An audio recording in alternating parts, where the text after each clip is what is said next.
everyone, this is Aprajita from Vidyarthi.in और आज हम करने जा रहे हैं chapter number 3 Why do we need a parliament from your book Civics। तो चलिए इसके MCQs करना स्टार्ट कर देते हैं।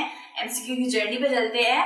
evidyarthi.in की वेबसाइट पे जब आप पहुंचेंगे तब आपको मेन मेन्यू करके एक बटन दिखेगा, उस पर आपको क्लिक कर देना है तो आप पहुंच जाएंगे कुछ ऐसे ऑप्शंस पे। देन आप जब स्कूल में आप क्लिक कर देंगे एंड ऊपर जाएंगे, हमें चैप्टर तो हमें बाद में मिलेगा, पहले क्लास 8 का है, राइट। सो क्लास 8 में हम सिविक्स में जाएंगे भाई। तो सिविक्स में आते ही आपको यहाँ पे सिविक्स क्लास 8 का सारी चीजें मिल जाएंगी, जैसे कि सिविक्स क्लास 8 का question paper and revision notes मिल जाएंगे, आपको प्रीवियस क्वेश्चन पेपर मिल जाएंगे। तो आज तो हम भाई एमसीक्यू करने वाले हैं, तो भाई एमसीक्यू पे पहुंच जाते हैं एंड देन आपको चुनना है आपका मनपसंद चैप्टर। तो जब चैप्टर करते हैं भाई, why do we need a parliament. So chapter number 3 के सारे क्वेश्चंस हमारे पास हाजिर हो जाते हैं। चलिए क्वेश्चन नंबर 1 पे आ जाते हैं। क्वेश्चन नंबर 1 है parliament enables Indian citizens to participate in. Parliament Indian citizens को किसमें पार्टिसिपेट करने देता है?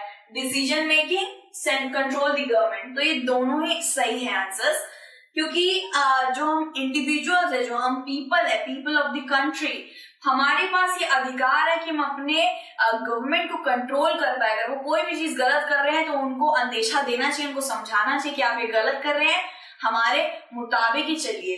और डिसीजन मेकिंग में भी हमारा एक रोल होता है। कैसे? हम रिप्रेजेंटेटिव्स को इलेक्ट करते हैं, जब करते हैं तो हम उन्हें बता देते हैं कि इस मुद्दे पे आप वहां पे पार्लियामेंट में बात छेड़िएगा भाई। तो हमारी आवाज भी बहुत अलग अलग तरह से पहुंच सकती है, through media, through newspapers, through articles. तो both A and B Indian citizens parliament को कैसे करके क्या करते हैं? पार्टिसिपेट करते हैं। तो ये दो हो गए, both A and B will be the answer. आ जाते हैं क्वेश्चन नंबर 2 में। ड्यूरिंग ब्रिटिश रूल के दौरान which government of India act allowed some elected representative. British rule, जब ब्रिटिश रूल था और गवर्नमेंट बनी हुई थी, मतलब ब्रिटिश की गवर्नमेंट बनी हुई थी, तब उस वक्त पे कौन सा ऐसा एक्ट बना था जिसने इंडियन रिप्रेजेंटेटिव्स को इलेक्ट होने के लिए क्या दे दी थी? स्वीकृति दे दी थी। अब पहले क्या था ना, पहले इंडियंस को गवर्नमेंट बनाने की इजाजत नहीं होती थी, लेकिन जब बहुत ज्यादा इन लोगों को स्टार्ट होने लगा, सारे इंडियंस को लगने लगा, मैं वो 19वीं शताब्दी की बात कर रही हूँ, जब नेशनल मूवमेंट स्टार्ट हुआ था, तब इंडियंस को लगने लगा कि भाई ब्रिटिशर्स को अब भगाने की बारी आ चुकी है। ऐसे बोलेंगे जाओ जाओ जाओ तो वो तो जाएंगे नहीं, ऑब्वियसली गवर्नमेंट फॉर्म करनी पड़ेगी, वहां पे हमें जीतना पड़ेगा और तभी हमारी वहां गवर्नमेंट बन पाएगी। ठीक है, सो इसीलिए वहां पे हम लोगों ने, सारे लोगों ने बोला था कि एक एक्ट बनाइए जिससे इंडियन रिप्रेजेंटेटिव जाए, वो गवर्नमेंट फॉर्म कर पाए। हम जीत जाएंगे तो अपनी गवर्नमेंट बना लेंगे, हार जाएंगे तो आपकी गवर्नमेंट बनी रहेगी। तो ये हुआ था, गवर्नमेंट ऑफ इंडिया एक्ट 1909 में बन गया था। ये आपके बुक के अंदर ही है। जैसे आप चैप्टर खोलेंगे, चैप्टर में यहाँ पे इंट्रोडक्शन है, साइड में बिल्कुल फर्स्ट पेज पे आपको एक कॉलम में लिखा हुआ मिल जाएगा। ठीक है, सो एक्ट 1909 में हुआ था, हमारा इंडियन रिप्रेजेंटेटिव्स को स्वीकृति मिल गई थी। ठीक है, तो आ जाते हैं क्वेश्चन नंबर 3 पर। Representatives to the parliament are chosen by the representative. Parliament के अंदर जो रिप्रेजेंटेटिव्स जाते हैं, देन वो पार्टी बनाते हैं और फिर वो आगे जाके गवर्नमेंट बनाते हैं। अगर जीत गए तो वो कैसे इलेक्ट होते हैं? तो चूज कैसे होते हैं? ऑब्वियसली वो चूज कौन करते हैं? हम लोग करते हैं, people choose the representative to form the government later. ठीक है, रूलर्स नहीं होगा, गवर्नमेंट भी नहीं होगा, नन ऑफ दीज भी नहीं होगा। We have the answer people. Okay, so question number 4 है, who is the chairman of Rajya Sabha. Rajya Sabha का चेयरमैन कौन है?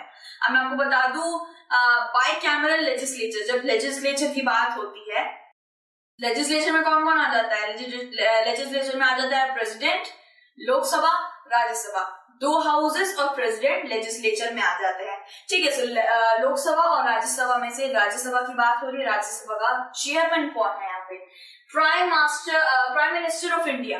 अब प्राइम मिनिस्टर ऑफ इंडिया क्या है? Prime minister of India executive body है ना, जो हमारे तो 3 ऑर्गन है ना, तो 3 ऑर्गन में से लेजिस्लेचर है, एग्जीक्यूटिव है, जुडिशियरी। तो एग्जीक्यूटिव जो है, जो लॉ मेकिंग बॉडी है, जहां पे इम्प्लीमेंट होते हैं लॉ। ठीक है, तो प्राइम मिनिस्टर क्या है? प्राइम मिनिस्टर वहां का हेड होता है, और कैबिनेट ऑफ मिनिस्टर्स का भी प्राइम मिनिस्टर हेड होता है। ठीक है, तो प्राइम मिनिस्टर तो नहीं होगा भाई, चेयरमैन पूछा जा रहा है राज्यसभा का। प्रेसिडेंट भी नहीं होगा, प्रेसिडेंट तो हेड ऑफ द स्टेट होता है या फिर हेड ऑफ द कंट्री भी कह सकते हैं। सो नन ऑफ दिस भी नहीं होगा। We have the answer vice president of India. President की मृत्यु के बाद वाइस प्रेसिडेंट ऑफ इंडिया ही सारे डिसीजन लेता है तब तक जब तक नया प्रेसिडेंट इलेक्ट ना हो जाए। और वाइस प्रेसिडेंट चेयरमैन भी होता है राज्यसभा का। राज्यसभा क्या है? जो स्टेट्स के लिए वर्क करती है। तो इसका आंसर है वाइस प्रेसिडेंट। अब आ जाता है क्वेश्चन नंबर 5 पे, how many seats were won by BJP in Lok Sabha election 2014। ये क्वेश्चन बड़ा मजेदार है, जबरदस्त है। 2014 में बीजेपी यानी कि नेशनल डेमोक्रेटिक अलायंस के साथ उन्होंने कोलिशन करा था। बीजेपी का तब से भाई टॉरा चलते आ रहा है इंडिया के अंदर। बीजेपी यानी कि नरेंद्र मोदी जी की बात चल रही है यहाँ पे। 2014 से ही उन्होंने अपनी गवर्नमेंट भाई बिठा ली थी और शायद 14 के 15 प्राइम मिनिस्टर अब माने जाते हैं नरेंद्र मोदी जी। ठीक है, सो कितनी सीट्स? भाई ऑब्वियसली ज्यादा ही सीट्स लिए होंगे, अगर वो जीते थे तो ज्यादा ही होगी। तो इनमें से सबसे बड़ा नंबर आपको 282 दिख रहा होगा। तो बेसिकली यहाँ तो ऐसे करके मैंने आपको बता दी कि सबसे बड़ा नंबर 282 है, तो उस पर कर दीजिए। वहां पे थोड़ा ज्यादा हो सकता है, वहां पे शायद आपको 300 भी बता दे, 400 भी बता दे, तो आपको डायरेक्ट 282 पे करना है।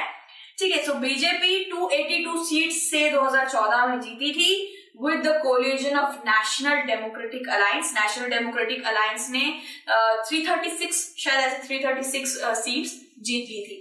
सो 2014 में 282 सीट्स के साथ जीते थी BJP and he form the government. Then हम आ जाते हैं क्वेश्चन नंबर 6 पे, the highest law making body of a country consisting of the Lok Sabha and Rajya Sabha is known as. Highest law making body of the country कौन है?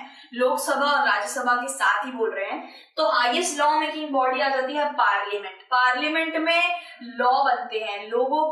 Parliament में obviously दो houses रहते हैं, लोकसभा राज्यसभा। राज्यसभा स्टेट के बारे में, स्टेट के हित में बोलती है, Lok Sabha house of the people है। डायरेक्ट अगर लोगों को कुछ भी होता है, लोगों को अपनी आवाज पहुंचानी होती है, तो लोग रिप्रेजेंटेटिव्स इलेक्ट करते हैं और वो डायरेक्ट पार्लियामेंट में बात पहुंचती है एंड देन उसी हिसाब से लॉ बनता है।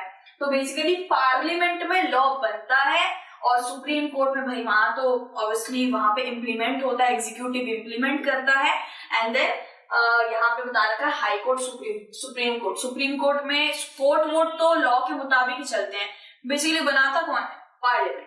ठीक है, उसके बाद आ जाते हैं question number 7, the combined strength of all political party in parliament with less than 50% representatives is. अब यहाँ पे ये पूछा गया है, ऐसी कौन सी पॉलिटिकल पार्टी है जिसके पास 50% से थोड़ा सा कम पलड़ा था भाई उसके पास। अगर 50% से ज्यादा हो जाता तो वो पार्टी जीत के गवर्नमेंट बना लेती। लेकिन second largest party, second largest यानी कि जो सेकेंड रह गई है, 50% से थोड़ा सा कम रह गई है, उस पार्टी को क्या बोला जाएगा? उस पार्टी को बोला जाएगा ऑपोजिशन पार्टी। अब इस पार्टी के पास बहुत ज्यादा पावर रहती है भाई, सेकेंड लार्जेस्ट रही है, सेकेंड हो गई है, मतलब जीतते जीतते रह गई है। तो ये पार्टी क्या कर सकती है? जब कोई भी लॉ या फिर कोई भी रूल इन्हें अच्छा नहीं लगता तो ये पार्टी बोलती है कि भाई ये रूल गलत है, इसको चेंज करिए, बिकॉज उसके पास भी अच्छा सा पलड़ा है ना, उसके पास भी पावर अच्छी खासी है। और वो बाकी पार्टीज, बाकी रूलिंग पार्टीज यानी कि बाकी समझ लीजिए कांग्रेस हो गई, डीएमके हो गई, तृणमूल कांग्रेस, इन सब जितने भी पार्टीज है ना, उन सबको थोड़ा बहुत चेंज होने भी बोलती है। अगर कोई इनकी बात बुरी लगती है तो उसको भी ठीक करने के लिए बोलती है। इतना अपोजिशन पार्टी में भाई पावर तो रहती है। ठीक है, सो कोलिजन क्या होती है? जब दो या एक या दो से ज्यादा पार्टी मिलके गवर्नमेंट फॉर्म करती है। तो ये तो नहीं होगा। 50% से कम जो थोड़ा आ जाता है ना, मतलब सेकेंड, फर्स्ट होते होते रह गई, सेकेंड आ गई, उसको कहेंगे अपोजिशन पार्टी। ठीक है, अब हम आ जाते हैं हमारे क्वेश्चन नंबर 8 की तरफ, जो है what is the most important function of Lok Sabha. Lok Sabha का सबसे ज्यादा इंपॉर्टेंट फंक्शन कौन सा है? तो यहाँ पे ऑप्शन है, how to celebrate Diwali in this year, the prime minister selects minister to work, both A and B, none of these. तो बेसिकली आंसर होगा नन ऑफ दीज, क्योंकि इनमें से कोई से लाइक दिवाली सेलिब्रेट करने के लिए लोकसभा को याद नहीं करा जाता। प्राइम मिनिस्टर मिनिस्टर सिलेक्ट करता है, लेकिन ये लोकसभा का कोई इंपॉर्टेंट फंक्शन नहीं हुआ। प्राइम मिनिस्टर बेसिकली सिलेक्ट करता है मिनिस्टर, कैबिनेट मिनिस्टर, इन सब के साथ ब्यूरोक्रेसी, इन सब के साथ प्राइम मिनिस्टर वर्क करता है, but this is not the function of Lok Sabha. Basically Lok Sabha का मेन फंक्शन है टू सिलेक्ट द एग्जीक्यूटिव, वो एग्जीक्यूटिव को सिलेक्ट करता है। बेसिकली लोकसभा के अंदर, Lok Sabha is known as house of the people, यानी कि डायरेक्ट जनहित के लिए वो सभा बनी हुई है, बेसिकली जनहित के लिए वो एक पार्टी बनी हुई है।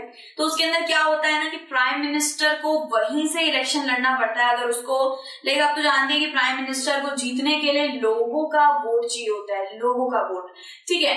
सो लोकसभा के अंदर ही उसके इलेक्शन होते हैं प्राइम मिनिस्टर के, एंड अगर लोकसभा के अंदर से थोड़ा सा भी उसका मेजोरिटी प्राइम मिनिस्टर का डगमगा जाता है, तो बेसिकली प्राइम मिनिस्टर के हटने के चांसेस रहते हैं, या उसके हार जाने के चांसेस अगले वाले इलेक्शन में बहुत रहते हैं।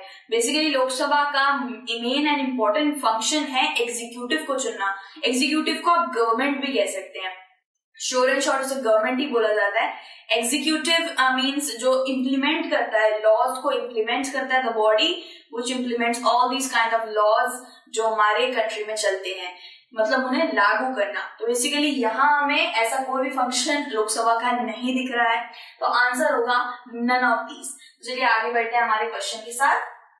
व्हाट डज, ये क्वेश्चन नंबर 9 है, what does PMO refers to. PMO यहाँ पे अलग अलग देख रखा है, post master office, primary municipal office, none of these. अब ये चैप्टर जो है वो पार्लियामेंट पे है, प्राइम मिनिस्टर पे है, प्रेसिडेंट पे है, रिप्रेजेंटेटिव्स पे है, तो सबसे ज्यादा रिलेटेबल ऑप्शन कौन सा लग रहा है आपको? Prime minister's office. पीएमओ को आप डायरेक्ट गूगल करेंगे तो सबसे पहले प्राइम मिनिस्टर ऑफिस ही आएगा। So PMO is called as prime minister office. अब आ जाते हैं क्वेश्चन नंबर 10 पे। Who looks after sanitary condition of the country. Sanitization का कौन देखता है? हेल्थ मिनिस्टर देखता है कि टॉयलेट साफ है कि नहीं, सड़कें साफ है कि नहीं, कोई इसकी वजह से कोई डिजीज ना हो जाए, तो वो हेल्थ के अकॉर्डिंग हेल्थ मिनिस्टर देखते हैं, ठीक है। तो इसके बाद आ जाता है, अच्छा यहाँ पे और भी थे, आप देख सकते हैं, यहाँ पे होम मिनिस्टर था, फाइनेंस मिनिस्टर था, ऑल ऑफ दीज था। Home minister obviously national security पे वर्क करता है, और फाइनेंस मिनिस्टर ऑब्वियसली पैसे वैसे इकोनॉमी पे वर्क करता है, तो इसका बेसिकली हेल्थ मिनिस्टर ही आ जाएगा। अब बात आ जाती है क्वेश्चन नंबर 11 की, the upper house of parliament representing the state is termed as. मैंने आपको पहले बताया था कि लेजिस्लेचर के अंदर 3 चीजें होती हैं, president, Lok Sabha, Rajya Sabha. President is head of the state, Lok Sabha works for the people, and Rajya Sabha works for the states, ठीक है। अगर किसी भी उत्तर प्रदेश को पैसा चाहिए, और आप क्या लीजिए गुजरात को पैसा चाहिए, और यहाँ पे क्या कहते हैं, आप ले लीजिए महाराष्ट्र में थोड़ी बाढ़ आ गई है, उसके लिए उनको कुछ दिक्कत है, तो ये स्टेट पर्टिकुलर स्टेट के चीफ मिनिस्टर आते हैं, वो बात करते हैं। तो राज्यसभा डायरेक्टली स्टेट से जुड़ी होती है। सो यहाँ पे क्या बोला है, रिप्रेजेंटिंग द स्टेट, तो राज्यसभा आ जाएगी स्टेट, ठीक है। स्टेट से रिलेटेड है राज्यसभा, लोकसभा रिलेटेड है पीपल से, पार्लियामेंट्री हाउस, इन दोनों, पार्लियामेंट हाउस वो है जहाँ पे लॉज बनते हैं, जहाँ पे लोगों के हित पे बात होती है, ठीक है। उसके बाद आते हैं 12th पे, which is an important way to control the executive in parliament. Executive क्या होती है? एग्जीक्यूटिव होती है जो लॉ को इम्प्लीमेंट करती है, जो लागू करती है कंट्री के अंदर, ठीक है। सो बेसिकली आप इसे कह सकते हैं पार्लियामेंट में एग्जीक्यूटिव, यहाँ पे जो बता रखा है कि पार्लियामेंट के अंदर एग्जीक्यूटिव को कंट्रोल कैसे करा जाए, ठीक है। So basically question hour will be the right answer. क्यों होगा? क्वेश्चन आर में क्या होता है ना, बहुत सारे मिनिस्टर्स, पार्लियामेंट में जो मेंबर होते हैं, मेंबर ऑफ पार्लियामेंट, इनको क्या बोला जाता है? एमपी भी बोला जाता है। वो लोग क्या करते हैं, वो लोग अगर उनको कोई भी दिक्कत होती है गवर्नमेंट से, जो गवर्नमेंट जिसने भी फॉर्म कर रखी हो, समझ लीजिए अभी बीजेपी ने गवर्नमेंट फॉर्म कर रखी है, तो किसी को भी बीजेपी से दिक्कत है, तो हर कोई एमपी जो है, मेंबर ऑफ पार्लियामेंट, बता सकता है, क्वेश्चन कर सकता है कि आपने ऐसा क्यों किया, आपने उधर इतना 50 लाख क्यों खर्च किया, आपने किस कारण के लिए ऐसे करा। तो क्वेश्चन आर में क्या कर सकते हैं, कंट्रोल कर सकते हैं एग्जीक्यूटिव को, आपने ऐसे लॉ क्यों बनाई, सब क्यों करा, तो सारे एमपी, ये सब एमएलए, सब कुछ कंट्रोल कर सकते हैं क्वेश्चन आर में। एंड 0 आर में क्या होता है, क्वेश्चन आर के जस्ट बाद 0 आर होता है। 0 आर के अंदर मिलिट्री ऑर्गेनाइजेशन, लाइक मिलिट्री के ऊपर भी बातचीत होती है। 0 आर के अंदर फाइनल कर लिया जाता है कि क्या डिसीजन चेंज करना है, क्या चीज अलग करनी है, क्या नहीं करना। एंड असेंबली तो ऐसी होती है, बातचीत होती है, उसे असेंबली कहा जाता है। एंड हमारा आ जाता है question hour. Question number 13, in parliament seats are reserve for, parliament के अंदर हर एक कास्ट के लिए सीट्स रिजर्व है, एसटी के लिए, एससी के लिए भी है, so both A and B आ जाएगा इसका आंसर। तो चलिए अब कर लेते हैं हम लोग अपना व्यू रिजल्ट। ठीक है, so result is 13 out of 13 correct questions हैं। ठीक है, सो यहाँ पे देख लेते हैं, पार्लियामेंट इंडियन सिटीजन को पार्टिसिपेट ऑब्वियसली डिसीजन मेकिंग और गवर्नमेंट कंट्रोलेंस में देता है मंजूरी। ठीक है, गवर्नमेंट ब्रिटिश रूल के under government of India act कौन सा था, 1909 था। ठीक है, रिप्रेजेंटेटिव पीपल से इलेक्ट होते हैं, राज्यसभा का जो चेयरमैन होता है वो वाइस प्रेसिडेंट होते हैं। ठीक है, 2014 में बीजेपी ने इतनी सीट्स को जीता था। ठीक है, पार्लियामेंट लॉ मेकिंग बॉडी है, अपोजिशन पार्टी को वो पार्टी बोला जाता है जो फर्स्ट की जगह सेकंड आती है, यानी कि फर्स्ट पार्टी तो गवर्नमेंट बनाएगी, सेकंड पार्टी जो थोड़े से नंबर से कम रह जाती है वो अपोजिशन पार्टी कहलाती है। ठीक है, फंक्शन इसमें से कोई सा भी नहीं था, पीएमओ को प्राइम मिनिस्टर ऑफिस बोला जाता है, and sanitization comes in health ministers work, and Rajya Sabha upper house कहलाया जाता है। क्वेश्चन आवर में कंट्रोल एग्जीक्यूटिव को कंट्रोल करा जा सकता है, यानी कि गवर्नमेंट को कंट्रोल करा जा सकता है, एंड पार्लियामेंट के अंदर seats are reserve for both A and B, यानी कि एससी एसटी। सो बेसिकली हमने इसके भी क्वेश्चन आंसर्स कर रखे हैं, चैप्टर भी कर रखा है, एमसीक्यू भी हमने कर लिया है। ठीक है, सो अगर आपको स्टडी रिलेटेड हेल्प चाहिए तो आप evidyarthi.in की वेबसाइट पे जाइए, बहुत हिंदी मीडियम इंग्लिश मीडियम में है, प्लस फ्री है, and we will meet you again with another chapter और MCQ और question answers। तो मिलते हैं फिर से, अपना ध्यान रखिएगा, टेक केयर, बाय बाय।